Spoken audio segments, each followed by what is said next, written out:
Ce que vous verrez, ce ne sont pas de simples knockouts, mais des effondrements terrifiants.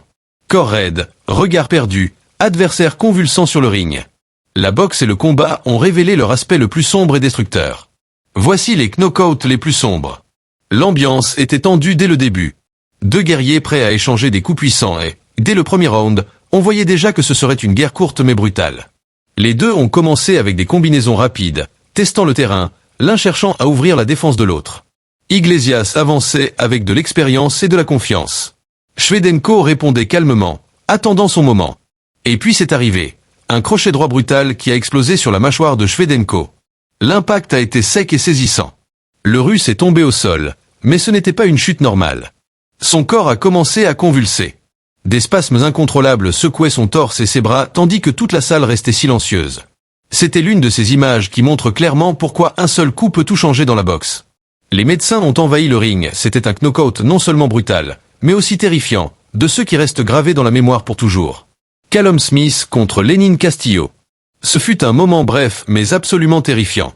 En plein échange, Callum Smith a trouvé la faille parfaite et a décoché un puissant direct du droit en plein visage de Lenin Castillo. Castillo est tombé immédiatement, s'effondrant violemment sur le tapis.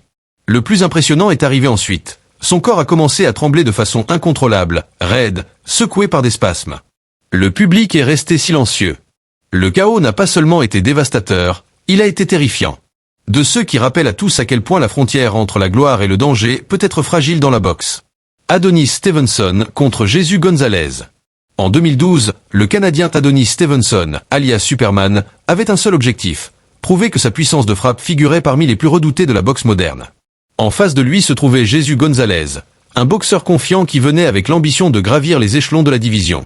Mais ce soir-là, tout allait se décider en un instant à peine. Dès le premier round, Stevenson a porté un coup gauche dévastateur à la mâchoire de Gonzalez. Le coup a été si violent que Gonzalez s'est effondré au sol, inconscient sur le coup. Son corps est resté complètement rigide comme une statue tandis que le public retenait son souffle face à la brutalité du knockout. L'arbitre n'a même pas commencé le compte. Il n'y avait plus rien à faire. C'était un knockout impressionnant de ceux qui donnent la chair de poule et rappellent pourquoi Adonis Stevenson était considéré comme un véritable bourreau sur le ring. Adrian Rayo Sanchez contre Vince Bembe. Le combat venait à peine de commencer, quelques secondes d'observation, jusqu'à ce que Vince Bembe décide de tout finir d'une seule attaque. Avec une combinaison puissante, Bembe a asséné un direct du droit au visage de Sanchez, puis il a fini aussitôt. Le résultat a été terrifiant. Rayo a été mis knockout sur le ring. Ce qui a surtout frappé, c'est la raideur de son corps. Les bras levés dans un geste spasmodique qui a glacé le public. L'arbitre est intervenu tout de suite, mais c'était déjà trop tard. Un knockout fulgurant de ceux qui rendent le silence plus lourd que les cris. Vincent Pettway contre Simon Brown. Nous sommes en 1995 et Vincent Pettway défendait son titre super welter de la Fédération internationale de boxe face au vétéran Simon Brown. Un boxeur expérimenté, puissant et avec beaucoup de cœur. Dès le début, le combat a été une guerre brutale. Pettway imposait sa portée tandis que Brown répondait par des rafales de crochets et de percussions qui maintenaient le combat serré. Round après round, les deux échangeaient des coups puissants, avec Brown qui avançait sans cesse comme s'il refusait de reculer d'un pas. C'était le genre de combat où l'on voyait que personne ne voulait céder et que n'importe qui pouvait tomber à tout moment. Et alors, au 6e round, Pettway, garde haute, a parfaitement calculé le timing et lancé un crochet du gauche parfait. L'impact a été foudroyant. Simon Brown a été mis knockout sur le coup. Son corps est tombé en arrière comme une poupée désarticulée. Mais le plus glaçant, c'est ce qui a suivi. Même inconscient, le corps de Brown continuait à lancer des coups dans le vide depuis le tapis, comme si son cerveau continuait à se battre alors qu'il était déjà complètement hors de combat. Le public est passé des cris à un silence absolu. Les commentateurs, choqués, ne savaient pas s'il assistait à un knockout ou à une tragédie. Les médecins sont rapidement montés sur le ring tandis que Pettway, le bras levé, affichait un visage mélange de célébration et d'inquiétude. Brown s'est finalement rétabli, mais cette image est restée gravée comme l'un des knockouts les plus terrifiants de toute l'histoire de la boxe. Pettway n'a pas seulement conservé son titre cette nuit-là. Il est devenu le protagoniste d'un knockout qui est encore aujourd'hui rappelé avec respect et frisson. Zab Judah contre Kostiatsu. En 2001, Zab Judah arrivait invaincu avec un style explosif et la langue bien pendue d'un jeune homme persuadé d'être intouchable. En face, le Russe australien Kostiatsu, vétéran froid, discipliné et doté de points explosifs. Le décor, le championnat incontesté des super légers. Judah a commencé fort, montrant sa rapidité de main, esquivant et touchant avec son style arrogant. Confiant, Il allait même jusqu'à se moquer de dessus avec des gestes et des provocations. Le public était partagé. Certains soutenaient l'irrévérence de Judas, d'autres voulaient voir Tsu le faire taire. Premier round compétitif, puis au second, le désastre est arrivé. Judas a avancé avec confiance. Il a baissé sa garde un instant et Tsu a vu l'ouverture. Il a lancé un direct du droit précis et dévastateur sur le menton. Judas est tombé violemment sur le dos, mais le plus effrayant est ce qui a suivi. En essayant de se relever, ses jambes n'ont pas répondu. Il a vacillé et retombé, et a commencé à bouger de façon désordonnée comme si son corps était en mode automatique. La scène est devenue célèbre sous le nom de Chicken Dance. L'arbitre, voyant que Judas n'avait plus de contrôle moteur, a immédiatement arrêté le combat. Judas, frustré, a tenté de protester et s'est même jeté sur l'arbitre, incapable d'accepter ce qui venait de passer. Le Madison Square Garden a été témoin de l'un des knockouts les plus impressionnants et humiliants de tous les temps. Un champion invaincu, plein d'arrogance, réduit à une image qui se répéterait pendant des décennies dans des compilations des knockouts les plus terrifiants de l'histoire. En 1996, Roy Jones Jr. était déjà vu comme un phénomène, un boxeur au pouvoir presque surhumain. Sa vitesse, ses réflexes et sa confiance étaient si extrêmes que beaucoup d'adversaires paraissaient de simples amateurs sur le ring. Cette nuit, son adversaire était Art Ceruano, un combattant résistant mais qui comprendrait rapidement ce que cela signifiait d'affronter un talent hors du commun. Dès le premier round, Jones a joué avec lui. Il baissait les mains, dansait devant Ceruano et le provoquait avec des mouvements dignes d'une chorégraphie. C'était un spectacle, mais avec des conséquences brutales. Le dénouement a eu lieu au troisième round. Roy a lancé une combinaison électrique de coups et juste au moment où Ceruano a essayé de réagir, un coup droit fulgurant a frappé directement son visage. Ceruano est resté complètement figé, paralysé dans les airs un instant avant de s'effondrer. La caméra a capté un détail effrayant. Son visage est resté figé, la bouche ouverte, les yeux dans le vide, complètement inconscient. Une expression qui semblait sortie d'un film d'horreur. L'arbitre a arrêté le combat immédiatement. Ceruano restait immobile tandis que Roy Jones Jr., avec un calme absolu, levait les bras comme s'il s'agissait d'une simple formalité. C'était l'un de ces knockouts qui marquent les fans à jamais, non seulement par la violence du coup, mais aussi par l'aspect terrifiant de l'image finale. L'expression d'un homme qui avait été complètement éteint par la vitesse et la puissance de Roy Jones Jr. Derrick Jefferson face à Maurice Harris. En novembre 1999, le monde de la boxe a été témoin de l'un des knockouts les plus terrifiants et spectaculaires de l'histoire. Le poids lourd Derrick Jefferson, connu pour sa puissance de frappe monstrueuse, affrontait Maurice Harris, un jeune combattant courageux doté d'une bonne technique, mais qui allait vivre cette nuit-là un véritable cauchemar. Le combat a été intense, avec des échanges explosifs et un public enflammé. Tous deux savaient qu'une erreur pouvait leur coûter le combat et la vie. Le moment fort a eu lieu au sixième round, quand Jefferson a porté un crochet gauche dévastateur qui a secoué la salle. L'impact était si fort que le protège-dents de Harris a été projeté.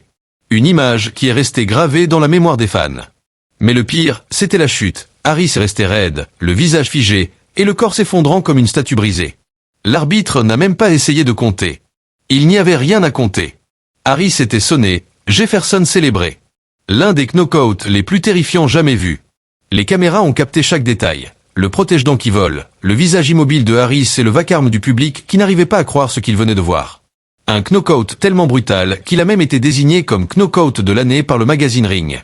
Deontay Wilder contre Arthur Szpilka. Le 16 janvier 2016, au Barclays Center de Brooklyn, le champion du monde poids lourd Deontay Wilder défendait son titre du Conseil mondial de boxe face au Polonais Arthur Szpilka. L'ambiance était électrique. Le Polonais avait promis de détrôner le bronze bombé, et pendant une grande partie du combat, il semblait en avoir les moyens. Szpilka utilisait son style gaucher pour gêner le champion, entrant et sortant avec rapidité, enchaînant les combinaisons et frustrant Wilder. Pendant presque 9 rounds, Szpilka s'est battu avec courage, gardant le combat serré et faisant croire à ses fans qu'il pouvait créer la surprise. Mais Wilder n'a besoin que d'un seul coup, et au 9e round, ce coup est arrivé. Szpilka est entré en confiance, lançant un crochet du gauche, mais il a baissé sa garde. À ce moment-là, Wilder a lancé son arme favorite, un direct du droit dévastateur au menton. L'impact a été terrifiant. Le corps de Szpilka s'est effondré comme une statue brisée, tombant raide en arrière. Il est resté inconscient sans aucune réaction. Le public est resté dans un silence absolu. Les médecins se sont précipités sur le ring immédiatement. Le visage de Wilder affichait de la satisfaction, mais en voyant Szpilka immobile, la tension s'est emparée de la salle, même lorsque Szpilka a été évacué sur une civière.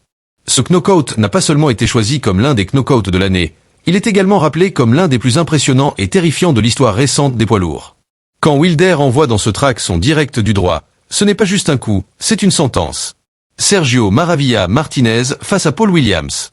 Le 20 novembre 2010, à Atlantic City, l'Argentin Sergio Maravilla Martinez affrontait Paul Williams dans une revanche très attendue. Lors de leur premier affrontement en 2009, le combat fut une guerre sanglante et serrée, Williams l'emportant par décision majoritaire. C'est pourquoi cette seconde rencontre promettait d'être une autre bataille épique. Dès le début, Williams s'est sorti avec agressivité, lançant son volume caractéristique de coups sans fin. Martinez, de son côté, restait serein avec cette garde basse qui faisait paraître confiant et létal, attendant le moment précis pour contre-attaquer. Ce moment est venu au second round. Williams a lancé un jab négligent, ouvrant à peine une brèche dans sa défense. Maravilla l'a vu. Il a pivoté de tout le poids de son corps et a lancé un crochet du gauche parfait, chronométré au millimètre près. Boum! L'impact a été dévastateur. Le corps de Paul Williams s'est éteint dans les airs, tombant raide comme une statue. Sa tête a heurté le tapis sans aucune réaction, tandis que ses jambes se pliaient dans une posture effrayante. L'arbitre n'a même pas commencé le compte. Il n'y avait rien à compter. Le public est resté dans un silence de mort avant d'exploser en cris de stupéfaction. Williams est resté immobile pendant plusieurs minutes, ce qui a encore accentué le côté dramatique de la scène. Ce knockout a été élu comme le knockout de l'année par The Ring Magazine. Encore aujourd'hui, il reste l'un des plus terrifiants de l'histoire. Sergio Maravilla Martinez n'a pas seulement remporté la revanche. Avec ce coup du gauche, il a écrit l'un des chapitres les plus brutaux et inoubliables de l'histoire du sport. Azim Rahman contre Oleg Maskaev. Le combat fut une vraie guerre. Dès les premiers rounds, les deux boxeurs échangeaient des coups puissants, aucun ne voulant reculer. Rahman, avec sa puissance de champion, cherchait à imposer le respect avec son jab et ses combinaisons. Maskaev, froid et calculateur, attendait l'ouverture pour contre-attaquer. Au 8e round, la tragédie est arrivée. Maskaev a lancé un crochet dévastateur qui a frappé en plein visage Rahman. Le champion a été instantanément mis hors circuit et son corps a été projeté en arrière, tombant hors du ring comme une poupée brisée. La scène était tellement choquante que toute la salle est restée silencieuse pendant un instant. Un champion du monde expulsé du ring par la violence d'un seul coup. L'un des knockouts les plus terrifiants de l'histoire des poids lourds. Yann Lanvaux contre Wasim Chelan. Lors d'un combat amateur en Afrique du Sud, le jeune Wasim Chelan a clairement montré une chose. Il n'était pas là pour plaisanter. Au cœur d'échanges intenses, il a porté un coup si puissant que Lanvaux s'est plié en arrière, puis effondré au sol comme si le coup l'avait complètement désactivé. Une image marquante. Darren Westover contre Nicky Wadman. L'affrontement entre Westover et Wadman semblait au début être un combat d'observation. Tous deux évaluaient la distance, mais une seule erreur a causé la catastrophe. Au second round, Westover a asséné un terrible coup de droite sur la mâchoire de Wadman. L'impact a été si brutal que le corps de Wadman s'est effondré au sol, raide, presque en convulsion.